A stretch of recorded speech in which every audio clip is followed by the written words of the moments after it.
Oke, assalamualaikum warahmatullahi wabarakatuh. Bersama saya Ahmad Rizky Julianto, dan di sini saya akan mengedukasi, delok edukasi bolo mak-mak Facebook. Jangan lupa like, comment, dan subscribe bolo. Oke, siap. Lanjut video nih. Direction.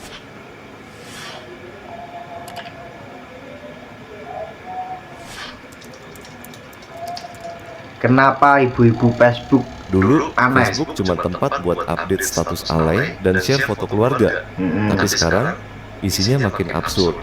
Dari ibu-ibu yang rajin joget-joget, spam salam interaksi, sampai yang lebih ekstrem, ngonten suami sendiri pas baru meninggal.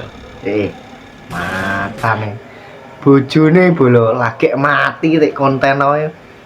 Naudzubillah min dzalik. Astagfirullah. Ya Allah. Mak-mak saiki.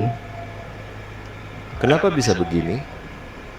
Semuanya berawal dari satu hal, ingin eksis dan jadi content creator. Ibu-ibu mulai sadar kalau media Konten kreator tolol apa piye iki? Ya mak. sosial bukan cuma buat nostalgia atau arisan online, tapi juga tempat buat terkenal. Dan kalau beruntung, bisa jadi ladang cuan. Mereka lihat tetangga atau teman sukses ngeviral, dapat banyak like, bahkan mungkin dapat duit. Langsung kepikiran, lah aku juga bisa dong. Tapi masalahnya, mereka nggak punya konsep konten yang jelas. Hasilnya, konten asal-asalan.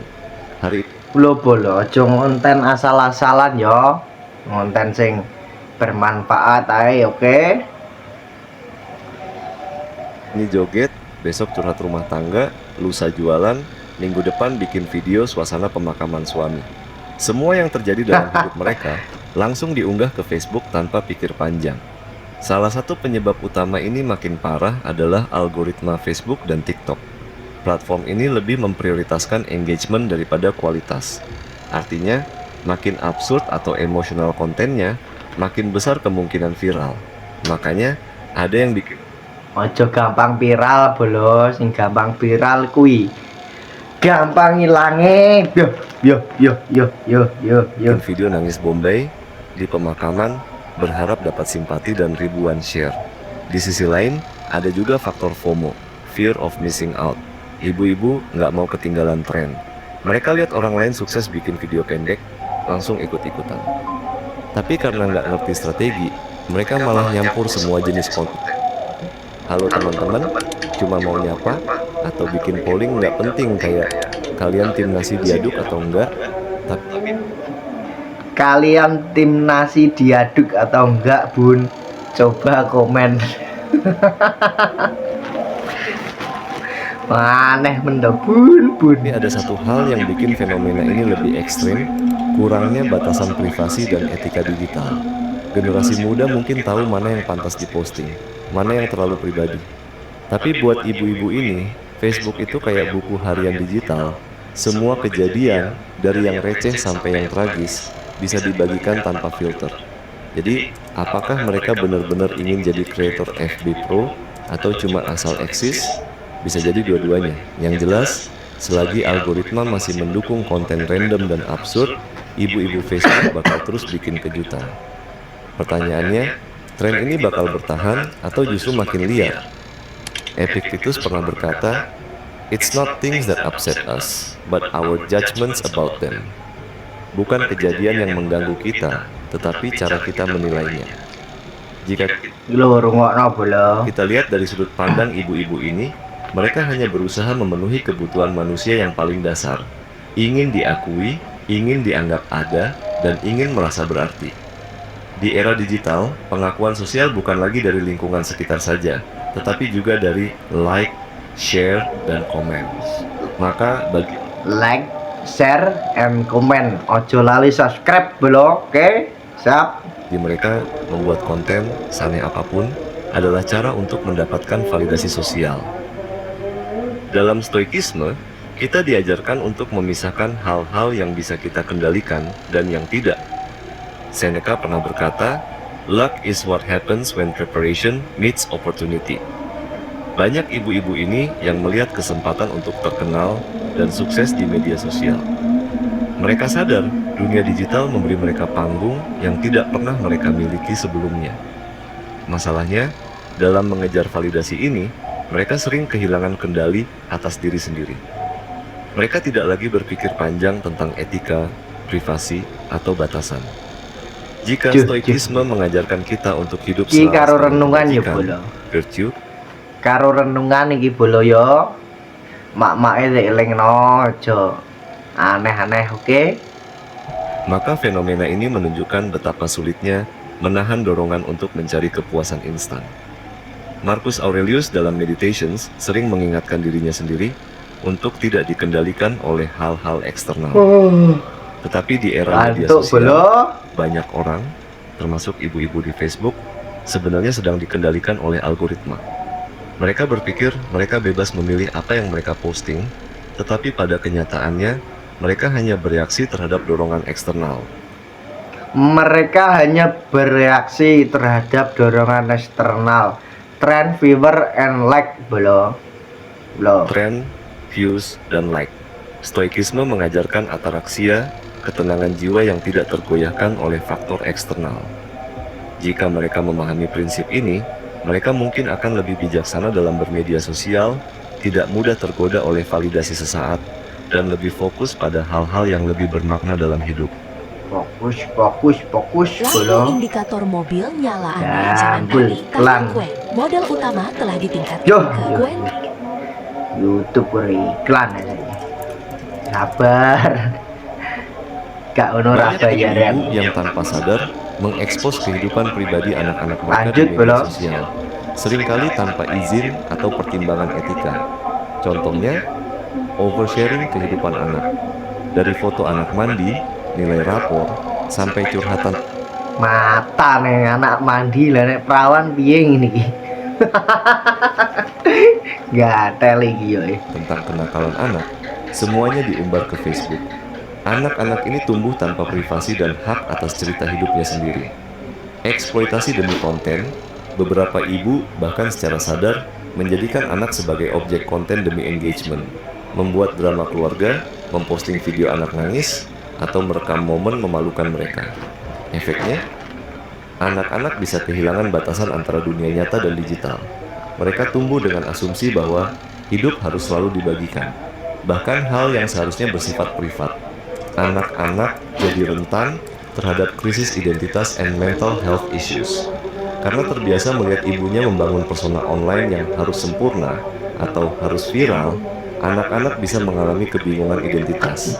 Mereka mungkin bertanya, mana yang lebih penting, jadi diri sendiri, atau jadi apa yang diinginkan orang lain di media sosial? Nah, iki lho bolo, dadi awakmu dhewe. Aja melok-melok tren, gatel kaya ngono, aja melok. Wis penting aja aneh-aneh. Penting kudu fokus awake dhewe, oke? Luwih apik ke depane, siap. Kalau Kata-kata aku ini. tidak viral, apakah aku tidak cukup berharga? Kenapa hidupku harus selalu jadi tontonan? Efek jangka panjangnya, kecemasan sosial, rasa rendah diri, dan krisis identitas. Mereka bisa sulit membedakan antara dunia nyata dan ekspektasi media sosial. Munculnya generasi yang haus perhatian dan validasi digital. Ketika ibu-ibu ini menjadikan Facebook sebagai alat utama mencari perhatian, anak-anak mereka pun belajar dari contoh tersebut. Mereka melihat bagaimana ibunya bahagia saat mendapatkan like, komentar, atau viral. Tanpa sadar, mereka menginternalisasi pola pikir ini. Kebahagiaan diukur dari interaksi digital. Jika ingin diakui, harus viral atau mendapat perhatian online. Setiap aspek kehidupan bisa dijadikan konten demi engagement. Efeknya, generasi ini bisa tumbuh dengan mentalitas eksistensi sama viral. Mereka tidak lagi fokus membangun karakter atau keterampilan nyata, tetapi lebih peduli bagaimana menjadi terkenal di media sosial. Lho bolo, kabeh pengen terkenal. Urip apa jaman iki jane alah. Ketika seorang ibu lebih sibuk membangun engagement online daripada membangun hubungan nyata dalam keluarga, anak-anak bisa merasakan dampaknya. Hubungan ibu anak jadi transaksional. Misalnya, anak-anak dipaksa ikut tren atau dibuatkan konten tanpa benar-benar memahami dampaknya bagi mereka. Kurangnya keterlibatan emosional yang nyata. Seorang ibu bisa saja sering memposting tentang betapa dia menyayangi anaknya, tapi di kehidupan nyata kurang memberikan perhatian yang sesungguhnya. Iki lho saya gatel. Piye anak di posting lek payu piye nggo Bu? Normalisasi eksploitasi emosi. Anak-anak melihat bagaimana ibunya menggunakan emosi, kesedihan, kebahagiaan, tragedi sebagai alat untuk mendapatkan perhatian. Ini bisa membuat mereka berpikir bahwa memanipulasi emosi adalah cara normal untuk mendapatkan sesuatu.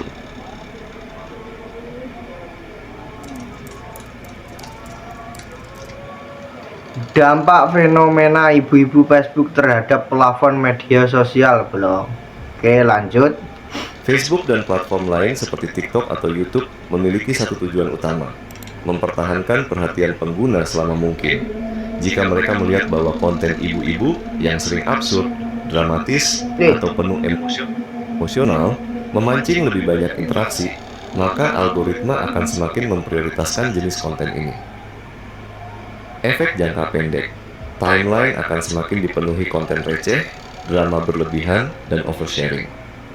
Efek jangka panjang, kualitas konten menurun karena yang lebih diutamakan bukan edukasi atau informasi Karena yang lebih diutamakan bukan edukasi atau informasi bermanfaat, melainkan konten bikin orang kepancing belum rungokno. melainkan konten yang bikin orang kepancing. Platform bisa jadi semakin mirip reality show dadakan, di mana tragedi dan momen personal Polai seseorang kayak piye? menjadi tontonan publik. Contoh nyata, Polai kayak piye yang ini lho, gatel nih. Facebook Reels dan TikTok sudah mulai dipenuhi konten absurd karena algoritma mendukung engagement tinggi tanpa memandang kualitas. Saat sebuah platform mulai didominasi oleh satu kelompok demografis, seringkali itu justru menjadi penyebab penurunan popularitasnya di kelompok lain. Anak muda bisa makin malas pakai Facebook karena feed mereka dipenuhi dengan konten ibu-ibu yang terasa cringy atau tidak. Ibu-ibu meresahkan boloar konten sangel iki ning Facebook, ya Allah, Bu. Relevan. Demografi Facebook semakin tua, membuatnya jadi platform yang ketinggalan zaman dibanding pesaing seperti TikTok atau Instagram. Brand dan pengiklan bisa mulai beralih jika audiens utama Facebook tidak lagi menarik bagi mereka. Contoh nyata, anak muda dulu aktif di Facebook, tapi ketika platform itu semakin dipenuhi konten dari generasi lebih tua, mereka pindah ke Instagram, lalu ke TikTok.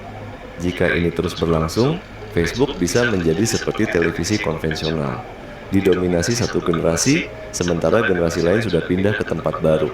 Fenomena ini juga bisa berdampak langsung pada monetisasi platform. Jika konten absurd semakin mendominasi, brand besar mungkin enggan beriklan di sana. Jika algoritma terus memprioritaskan engagement tanpa filter, platform bisa kehilangan kredibilitas sebagai sumber informasi yang bisa dipercaya.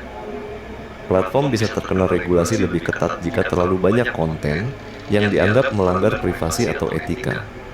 Facebook selama ini sudah menghadapi banyak kritik karena menyebarkan hoax dan informasi yang tidak kredibel. Jika tren ini semakin liar, mereka bisa menghadapi tekanan lebih besar dari regulator dan pengiklan. Contoh nyata, rekaman yang dijadikan konten, drama rumah tangga, atau eksploitasi anak untuk engagement, maka standar etika di media sosial bisa semakin menurun. Orang akan semakin terbiasa melihat tragedi sebagai hiburan. Privasi dan batasan etika semakin terkikis. Tragedi Tren dari ini bisa hiburan. menyebar ke platform lain, menciptakan siklus di mana konten yang berlebihan menjadi standar baru. Jika ini dibiarkan, media sosial bisa menjadi tempat yang semakin tidak sehat secara mental dan emosional, baik bagi kreator maupun audiensnya. Contoh nyata, TikTok juga mulai mengalami tren serupa, di mana tragedi atau drama personal seringkali menjadi konten viral tanpa mempertimbangkan dampak emosionalnya pada orang lain. Fenomena ibu-ibu Facebook menunjukkan bagaimana media sosial telah menjadi ajang pencarian validasi, seringkali dengan mengorbankan privasi dan etika. Dampaknya meluas, anak-anak kehilangan batas privasi, Platform semakin dipenuhi konten receh, dan media sosial berisiko kehilangan kredibilitas. Jika terus dibiarkan, ini bisa mengarah pada ruang digital yang semakin toksik dan absurd.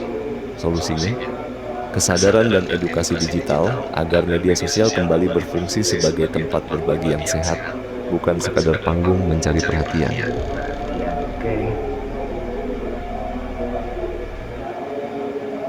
Oke bolo, cukup sakmono ae intine.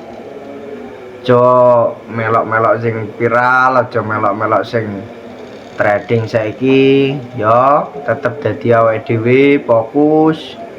Usahane apa, fokus, jalani, nikmati, syukuri. Oke bolo, cukup sakmono ae. Sekian, terima kasih. Jangan lupa like, comment, and subscribe. Salam wong kabupaten. Siap.